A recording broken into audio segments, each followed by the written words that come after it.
quand on a essayé de s'enseigner auprès de sa grand-mère, elle a dit que c'est parce que son enfant n'a pris que de l'eau. Après, donc, le petit-fils n'a pris que de l'eau comme aliment après l'allaitement. Ils n'ont pas su faire la transition nécessaire entre les aliments liquides et les aliments solides. C'est ce qui a justifié son état. So when they asked his grandmother, she said that the kid was only drinking water and he was eating no food. After the lactation, they didn't know how to do the transition from the milk to the actual solid food, and he just ended up only drinking water. Alors à partir de là, moi j'ai été énormément touchée. Je me suis dit qu'il y avait un grand travail à faire au niveau de la question de la nutrition en matière d'information auprès de toute la couche de la communauté et particulièrement les jeunes, parce qu'il y a beaucoup de jeunes qui ne sont pas informés de qu'est-ce que c'est que bien manger et qu'est-ce que c'est qu'une alimentation équilibrée conformément aux repas que l'on trouve dans les milieux locaux. So this case really touched her, and that's when she started to she started to face the knowledge problem and the gap problem, where especially with young people who do not really know how to eat and what is the local food and how they should eat it. Alors, la malnutrition a beaucoup d'effets sur les jeunes. Lorsqu'un un jeune, particulièrement les enfants de moins de 5 ans, ne mangent pas bien, ils n'auront pas la chance de pouvoir être en bonne santé, de pouvoir avoir les mêmes activités que d'autres jeunes, de pouvoir étudier et avoir de bons résultats scolaires et académiques, de pouvoir être aussi en bonne santé, de ne pas être malade tout le temps hospitalisé et donc passer une grande partie de leur enfance en étant en train d'être traités. So when the young kids are actually malnutrition, they do face a lot of problems, not being able to play, not even being able to focus on the studies, but also having too many diseases and having to spend way too much time in the hospitals. Il y a aussi les retards de développement donc, du cerveau, et à long terme aussi il y a des conséquences telles que l'exposition à des maladies telles que l'hypertension artérielle et le diabète, et aussi un développement économique faible parce qu'on ne peut pas avoir de grands revenus vu qu'on n'a pas eu la chance de faire des grandes études comme d'autres enfants sous d'autres cieux. There's also a lot of problems, as in development of brain and problems like hypertension or diabetes. So there's also the problems of not access to knowledge and not really having to do the studies that actually made that they don't even know what to eat and how to eat. Alors nous sommes à la COP28, c'est pour parler aussi des climats. Et nous connaissons très bien que les climats entraînent des événements, donc, les changements climatiques entraînent des événements climatiques extrêmes. Donc il y a les sécheresses dans certains endroits, mais dans d'autres endroits, il y a des grandes pluies, telles qu'on peut avoir des inondations qui ravagent les cultures et qui empêchent aux gens d'avoir accès à une bonne alimentation. So if you're here talking about climate because of COP28, we can talk about droughts, but we can also talk about a lot of rain and a lot of floods. And this actually stands in the way of people getting access to a proper nutrition. Alors, j'ai parlé d'un cas dans ma communauté. Le 8 mai, il y a eu une inondation au site Kivu. C'est là que je vis. Une inondation qui a entraîné à peu près 400 décès. Qui peuvent parfois être des chiffres, mais dans ma communauté, ce sont de frères, de sœurs, de cousins, donc des gens que l'on connaît qui ont perdu de proches. So the 8th of May, in her city, a flood happened that actually killed 400 people. It might seem like a number, but the 400 are actually people and brothers and sisters and actually known people that were dead, unfortunately. Alors, il y a un monsieur de la communauté qui avait une famille de 11 personnes et il a perdu 9 personnes, 9 d'entre ces 11 personnes pendant l'inondation. Donc, ils ont passé de 11 à 2.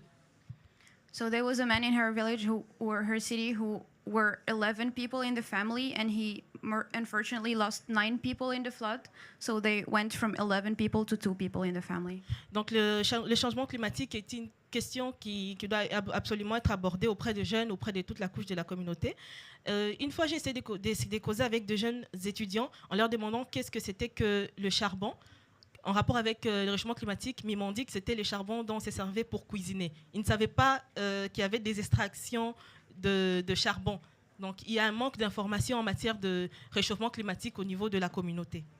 So this is why there's more knowledge is used, because, for example, she tried to ask her friends what is carbon and its relation to the climate change, and they answered that it's the one we use to cook and that we take from the trees and burn and have it, the chalk. Alors, ce que nous demandons, c'est qu'ils puissent avoir une grande sensibilisation, une grande information auprès des jeunes, que l'on puisse pouvoir informer aux jeunes de qu'est-ce que c'est que le réchauffement climatique, les appeler aussi à prendre part à des débats, parce que c'est une question qui nous concerne aussi, parce que dans quelques années, nous sommes la dernière fenêtre de tir selon les rapports du GIEC pour que nous puissions pouvoir agir, pour avoir un lendemain, un avenir meilleur. Alors si nous n'agissons pas maintenant, nous les jeunes, nous serons perdus dans quelques années. So there is really a lack of knowledge, and this is what we need to grab more people, encourage more people to be in the talk and actually participate in the debates, to have them more in the circle and knowing more about the subject. Donc c'est pour ça que nous demandons aux parties prenantes qui sont ici présentes et à tous les autres de bien vouloir intégrer les jeunes dans la lutte et dans toutes les questions en matière des réchauffements climatiques et de nutrition. Merci beaucoup. This is why we're actually asking the stakeholders here, but also stakeholders all over the world, to actually grab more youth people and encourage them to participate more in the debates. Thank you.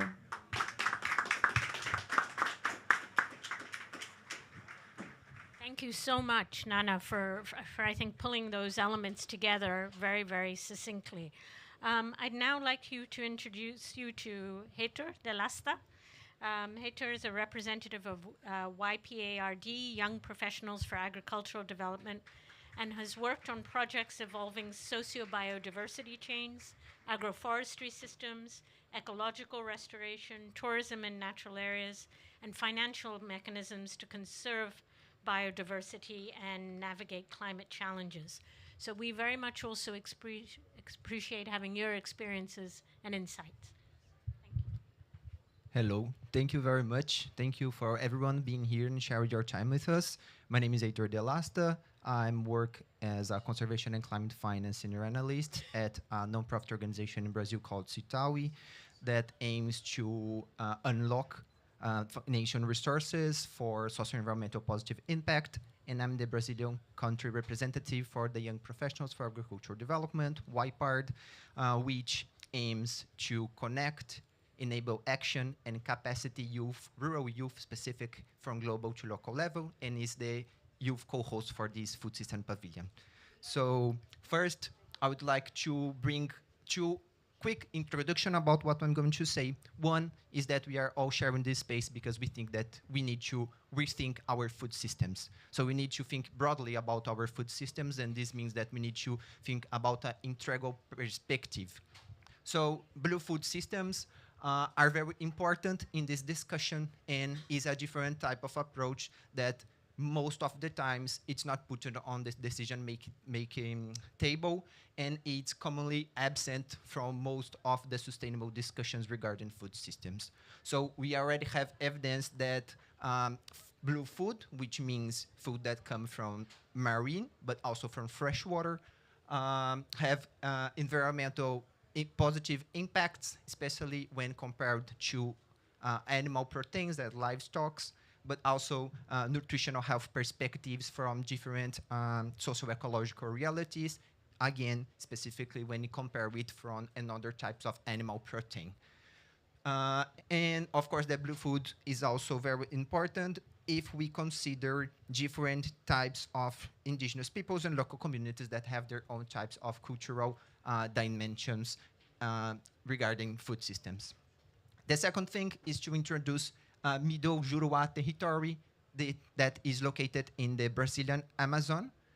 Middle Juruá territory has a giant socio-ecological importance, of course, because it's located in the Brazilian Amazon. So this means that we are located in a high ecological importance area with two natural protected areas regarding involvement with human aspects. So we have extractivist natural area and also development sustainable extractivist area. And we share the land with indigenous peoples from the river Xirua. Juruá is a really important source of fishing in the whole Amazon, and most of all, Juruá have a high socio-political organization where we have local communities, around 7 and 8 local organizations that organize themselves for taking all the decision-making process from local level. So when we are talking about the Middle Juruá River, we are specifically talking about one socio-biodiversity chain, which is the Arayama or Pirarucu management. So Pirarucu is a giant fish, as you may see It's the biggest fish of the freshwater in Amazon. And we used to say that the Pirarucu management shared two different periods. It's a process that goes for the whole year. We have the fishing period, where is the period that we are most usable to know, where people from communities go for fishing, but also for cleaning, for going for cooking, cleaning. Most women take care of this part, and most of them are invisible in the chain. But also take about logistic bowls and all the process for collecting data. But the other process that goes furthermore than these 2 or 3 months of fishing period is that these communities also work directly in the management, and that's what we call management, not only fishing, on no fishing period. So these communities organize themselves for different types of counting the Pirarucu. So they need to count to have the IBAMA, which is the environmental organization in Brazil that allows the fish of the Pirarucu. They do vigilance. That means that they protect the natural areas that they are. So they do daily routine to protect these natural areas, where they share their own resources to keep these lakes aware from different possibilities of sustainable use. So just for you letting you know, this year, 2 different boats of illegal mining was identified by the local communities because of their vigilance. And they were identified the previous of the government. And this also means a lot of social mobilization, because they are 8 different local organizations that need to sit together, that need to do their own assemblies, that need to take their own decision-making process and organize everything around the period of fishing, how much fishing they are going to collect, and how they are going to sell this fish, and all the structure. So here we have some pictures to understand exactly what we are talking about. And one important thing to consider is that when we are talking about these different types of food systems, we are actually talking about different perspectives about positive impacts for both people and nature. So we are talking about that when you are organizing the Pirarucu management, we are at the same time doing sustainable livelihoods, biodiversity conservation, but also social cohesion. So the Pirarucu management, we already had evidence that if you are managing Pirarucu, all the other species that goes under Pirarucu, because Pirarucu works as an umbrella species in the ecosystems, grow together with it. So this is what we are talking about biodiversity conservation.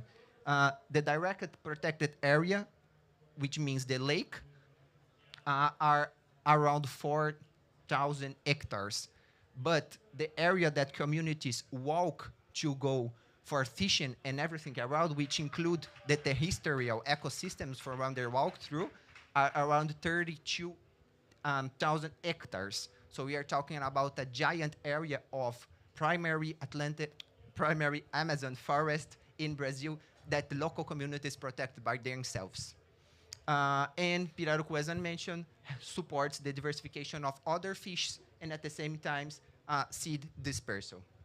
Sustainable livelihoods mean that this management both goes for sale, so they have income that come directly from this, but at the same time, we are talking about nutritional support, because this is what they eat. And as I mentioned, they do not only eat Pirarucu, that's not the point, but as Pirarucu is an umbrella species, all the other fishes that they have in the lakes come together and increase their food sovereignty inside of the communities. And at the same time, this biodiversity conservation needs a different aspect of social cohesion. So they need to have all their structures, local structures organized, so they can have the whole process going on. So when we think about the sustainable food systems, we are actually talking about how can we rethink the way that we are supporting food systems, how we are rethinking the way that we are funding food systems. And this structure can really bring us some insights to understand that the organization needs to prioritize social cohesion, biodiversity conservation, sustainable livelihoods, which means that we have different types of structures that can fund, that can support it. Of course, that we have the traditional markets that support this, so they buy the fish, but we also have different types of financial and non-financial structures that can support it with different types of resources, specifically for the other dimensions that we're talking here. So food security, nutritional health, biodiversity conservation. There are, and probably there should not be markets for this, but this doesn't mean that we should not create incentives for people to be over there. So that's the point for us, to enhance all the ecological, economic, and social cultural benefits for us to understand a little bit better how are we creating more sustainable food systems. So yes, I think it's a little mess, this one. But the point is, to close in my speech, why we started exactly the title about true value of food systems is exactly the point to understand that we are living a value crisis. And that's not me saying, but that's the last IPBES report saying that we live a values crisis, which means that only monetary and economic value are put in the decision-making table. When you're talking about youth-led action, but I will also add, when you're talking about indigenous and local communities, women and youth, we are major groups that work together. We are talking about different types of values that need to be arranged. We are talking about care, we are talking about justice, we are talking about stewardship. So my main point here is, are we ready, or how can we start organizing these things and putting these different types of values that I hope it was clear in the presentation to make more sustainable and justice decision-making process. So thank you very much.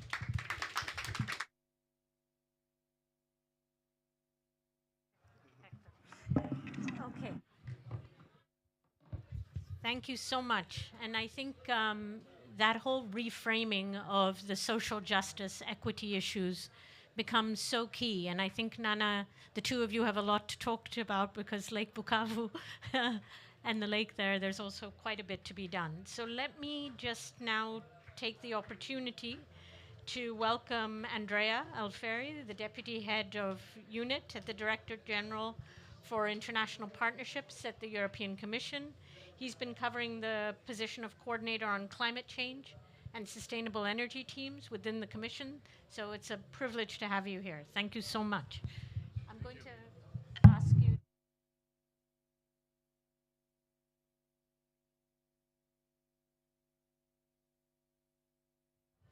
Thank you. Yeah, we have some music as well, so it's perfect. No, thank you very much, and also thanks to the two panelists. I think they highlighted two different perspectives of what they face in their respective countries. I have to say to Nana that my daughter is entering medicine studies this year, so I want to congratulate that you managed to get to the end, and I hope that she will be able to follow the same path. We were supposed to, let's say, think and reflect a little bit upon what you just showed us. I have to say, it's for me it's quite striking to see how climate change is affecting us everywhere in such a different manners. We are at COP. We are discussing very, very different issues, but all linked to climate change. One moment it's energy, the other moment is transport, today is nutrition, forests, environment, of course, natural resources, water. Already after 2 days, I've been in a broad range of events covering basically all topics. I think what I get also from your intervention is the complexity, of course, of this agenda. There are many stakeholders involved. They are not affected all in the same way. It has to be. It calls each of us to go through individual changes in the way we live. But also societal changes. So it's the complexity there means that this discussion, of course, goes beyond the individual and enter society at large. What Heitor presented in his intervention, this true value of food, or let's say, I think it's an important point in the sense that climate change is obliging us to see things in a different way. The use that we do of resources, any type of resources, but particularly natural resources, I think is changing. What type of food we buy or we eat, what type of transport we take, going beyond, let's say, what we were seeing in things before, and understanding the true value that is behind every choice that we make in terms of consuming one thing or the other. I think this is an important point, and I'm glad that young people, which is the center element of this panel, are helping us to see things in a different way, to help us to make choices in a different way, more conscious, more aware of the value, the intrinsic value of what we consume or what we do in our daily life. Of course, this is a complex agenda, and I think Nana has also highlighted. I would say I noted down the issue of knowledge that you mentioned many times. It's one important element in order to make choices that bring us into the right direction in terms of reducing our impact on this planet. We need to have a certain awareness. We need to make sure that people across the world, because it affects everybody, has a certain knowledge of what is climate, how climate is affecting what we do, but also knowledge to help people, as I said, to make the right decision. In your case, it was about consuming certain type of food or having a healthy diet, or be aware that if you are malnourished in the first X number of days of your life, this will have, let's say, chronic effects or permanent effects. I say, representing the European Commission today here, I think from our point of view, over the past years, the topic of climate change and how it affects our lives, not just in Europe but across the world, has been a central topic of this particular mandate of this Commission. President von der Leyen spearheaded a huge legislative package with the EU Green Deal in 2019. And I see that it's touching upon many of the sectors that I mentioned so far, from forest to water to sustainable energy. Europe really embarked in an ambitious plan of rethinking and resettling its economic, societal, and development model. And I have to say, working in the DG of international partnerships, so dealing with international cooperation with third countries, we ourselves have been, let's say, asked to change the way we do international cooperation, to put climate change at the core of what we do. This translates into objectives that we have to follow in terms of budgetary commitments. We have to dedicate more than 30% of our budget for international cooperation, for instance, to the fight against climate change. But it also spurred a lot of initiatives on forest, on water, on sustainable energy, and on food that I would say go into this direction. I think it's a long walk, but at the same time it has to be quicker. I think we all understood coming here that the window of opportunity that we have as global population is restricting. So we need to speed up. And I have to say that I think young people, as Ashraf said, can be very innovative by nature, I would say, because they are young, and innovation comes from young people. But they can also help us to, get to speed, get to action more quickly, put the system under pressure to act more quickly and in the right direction. So offering solutions, but also push decision makers to act more quickly, because of course the world of tomorrow is belongs to them. I stop here because Ashraf is already looking at me like stop because there's no time. So I give it back the floor to you.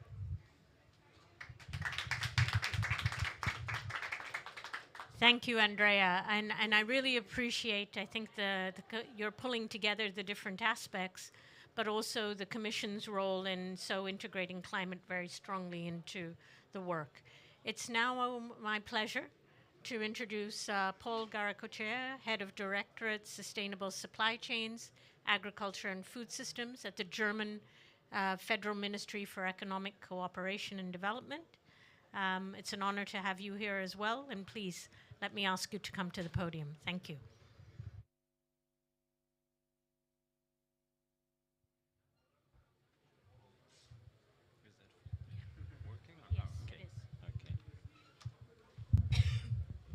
Thank you very much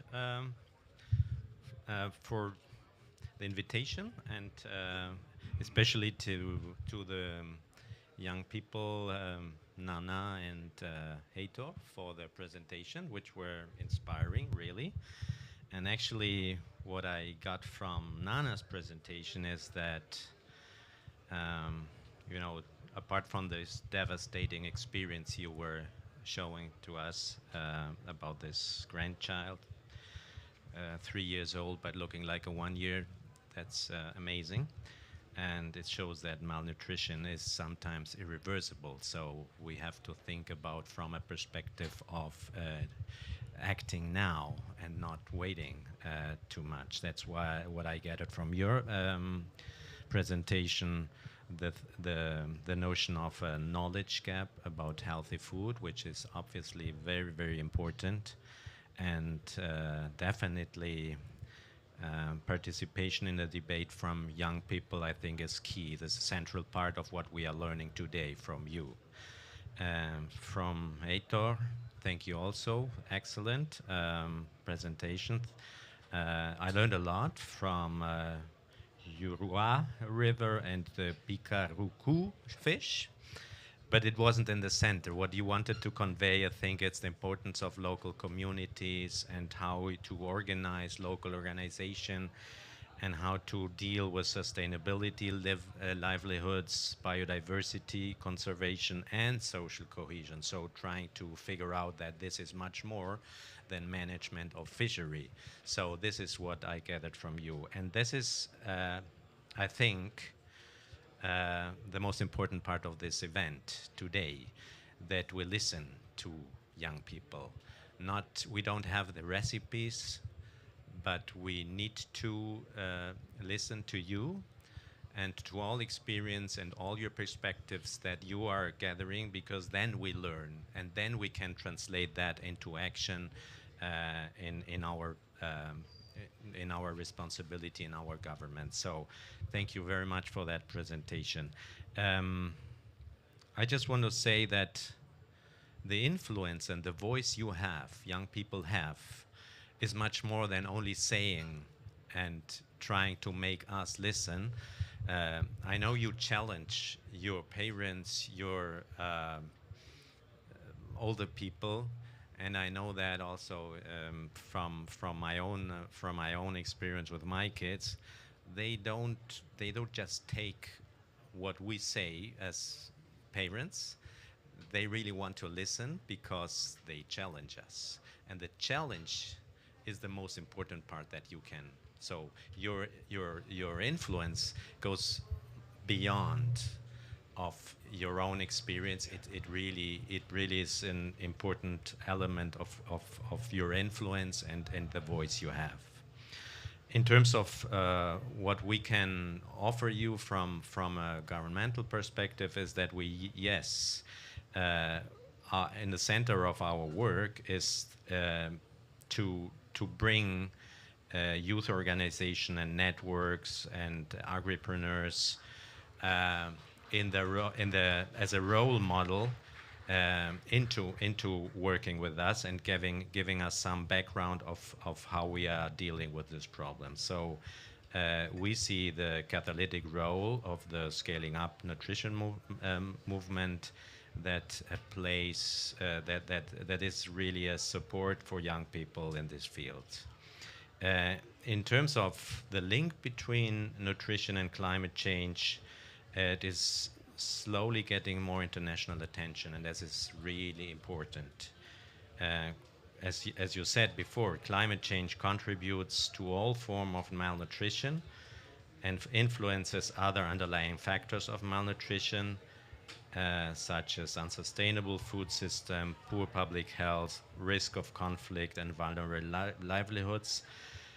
But the reverse is also true. So our increasingly unsustainability dietary patterns become a major driver of climate change. So let me just stop here, saying that German cooperation is dedicated to support those affected by malnutrition and the impacts of climate change, and recognizes that youth is particularly vulnerable to climate change. To equip those leaders of tomorrow with the right tools, German cooperation has generated evidence that multi-sectoral nutrition interventions lead to increased household resilience to shocks and multiple crises. Youth-led action is one important lever for societal development, which can be used and should be strengthened to make our societies fit for the challenges ahead. Consider German cooperation and BMZ as partner, and I wish you all the best for your work. Thank you so much.